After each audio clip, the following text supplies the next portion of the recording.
কি দেখি কি মনে হচ্ছে? চালের মুড়ি ঘন্ট? একদমই না। আজকে ভিডিওটা যারা নিরামিষ খেতে পছন্দ করেন তাদের জন্য, আর যারা ননভেজ তারা এই রেসিপিটা ট্রাই করতে পারেন, ভালো লাগবে। একটু স্কিপ করবেন না, পুরোটা দেখবেন। উপকরণগুলো দেখে নিন।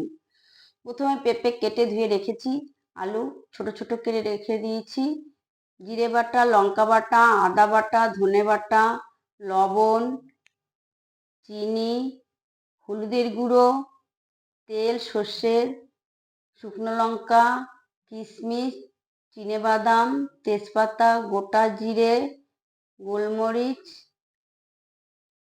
দারচিনি, এলাচ। প্রথমে আমি ধুয়ে রাখা পেঁপেটাকে মেশিনে কুচিয়ে নেব। দেখুন কিভাবে কুচাচ্ছি। একে একে আমি সবকটা পেঁপে কুচিয়ে নেব। একটু সাবধানে করবেন যেন হাতে না লেগে যায়।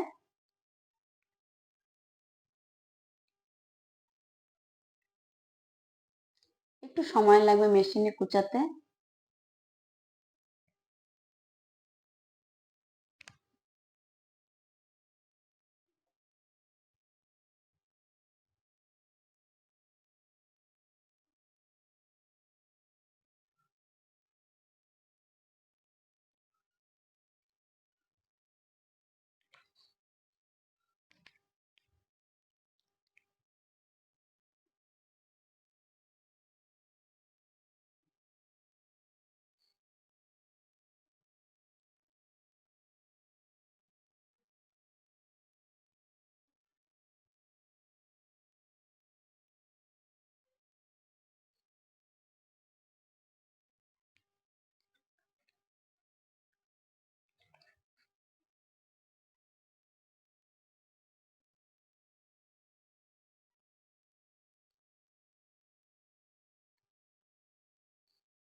প্রায় হয়ে এসেছে। এবার দেখে নিন আমার পেঁপেটা কুচানো হয়ে গেছে। এবার আমি গ্যাসটা অন করব, একটা কড়া বসাবো। তাতে প্রথমে সর্ষের তেল দেব, একটু নেড়ে দেবো। ভালো করে তেলটা গরম হতে হবে। গরম হয়ে গেলে তার মধ্যে আমি একে একে আলুটা ভেজে নেব। আলুটা একটু লাল লাল করে ভেজে তাতে নুন হলুদ দিয়ে ভেজে নেবেন।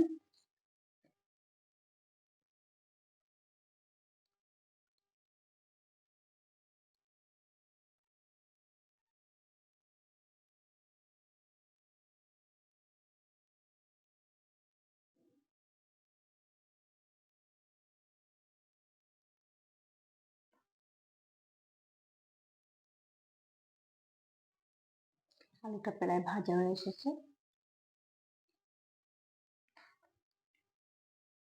এবার আমি আলু ভাজাগুলো তুলে নেব। এবার তেলের মধ্যে তেজপাতা, শুকনো লঙ্কা, জিরে, দারচিনি, এলাচি দিয়ে আমি ভেজে নেব। তার মধ্যে আমি আদা বাটা, লঙ্কা বাটা, জিরে বাটা, ধনে বাটা, হলুদের গুঁড়ো, লবণ দিয়ে ভালো করে নেড়ে নেব। আর কষাতে হবে। যখন দেখবেন এর থেকে তেল ছেড়ে দেবে তখন মনে করবেন যে আমার এটা মশলাটা তৈরি হয়ে গেছে। ভালো করে নাড়তে হবে যাতে তেলে না লেগে যায়।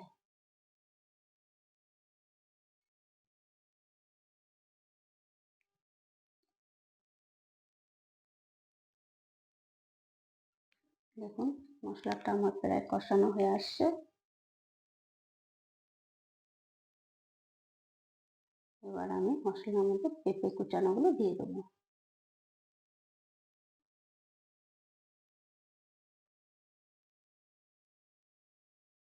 এবার একটু নেড়ে নেব।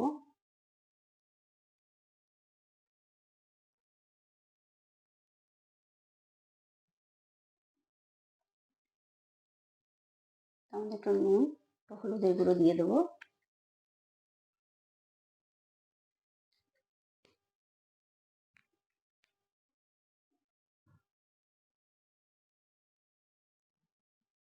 তারপর একটু ভালো করে নেড়ে নেবো।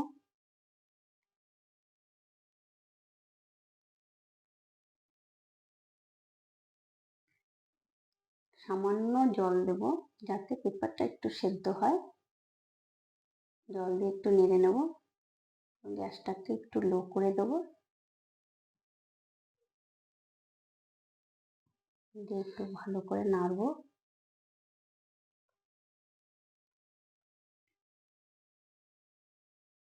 ওটা ঢাকা দিয়ে দেবো।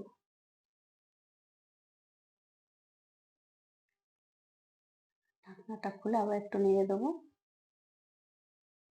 এবার আমি আলু যে কেটে রাখা ভাজা সেগুলো দিয়ে দেবো একে একে।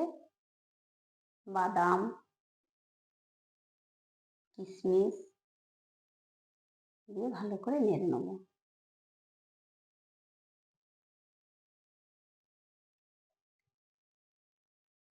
প্রায় হয়ে আসছে। একটু মিষ্টি দেবো, মিষ্টি দিয়ে একটু নেড়ে দেবো।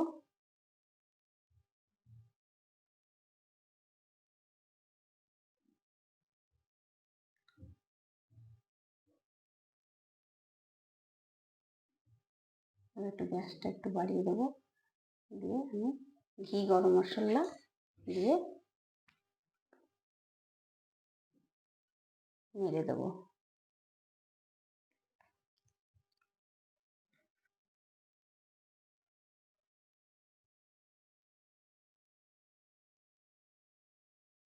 ভালো করে নাড়বেন। দেখুন আমার পেঁপের ঘন্ট তৈরি। যদি ভালো লাগে লাইক, কমেন্ট, শেয়ার আর একটি সাবস্ক্রাইব অবশ্যই করবেন।